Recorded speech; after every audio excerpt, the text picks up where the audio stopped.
Не держишься. Телефон ұйықтамаған. Таң атпай.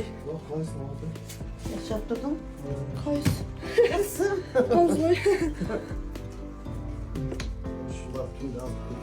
Gördün mü?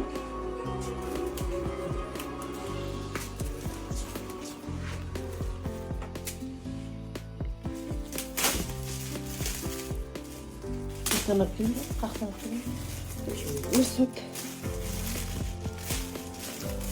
Bir de kursim olmalı.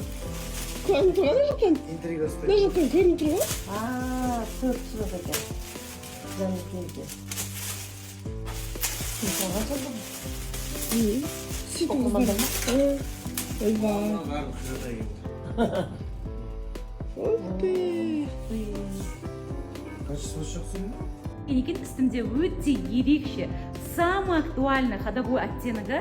Қараңыздар, өте сапалы бұл джинсовый көйлектің алды полностью на заклепках. Ременимен бірге тақсаңыздар болады, немесе ременсіз тақсаңыздар да болады. Қол жағын қараңыздар, қандай ыңғайлы етіп жасалған, необычно да, летучая мышь сияқты.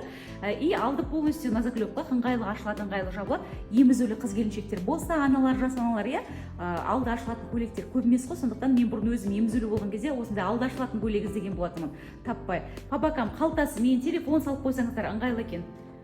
10.800 теңге, размері 42-ден 48-ге дейін келеді. Бұл көйлектің қандай түстері бар десеңіздер, жасыл түсі бар, темно-зеленый, бежевый түсі бар екен, міне, сарғылт. Көк түсі, тоже джинсовый түсі, міне. И және де осындай сұрғылт, серый түсі бар екен. Барлығының ремени комплектісінде бар. Қыздар, өте сапалы етіп жасалған бұл көйлекті алам десеңіздер, төмендегі заказать батырмасын басып, менеджерға жазыңыздар, үлгеріңіздер. Новинка бір басқа нұсқасы көрсеткім келіп тұр. Бұл жерде как рубашка тәріздес болып келеді екен. Ұзын тізеден төмен болып жүретін бұл көйлек, тоже по бокам қалталары бар. Белінде қара ремешогымен, алды на заклепках, тоже емізулі аналарға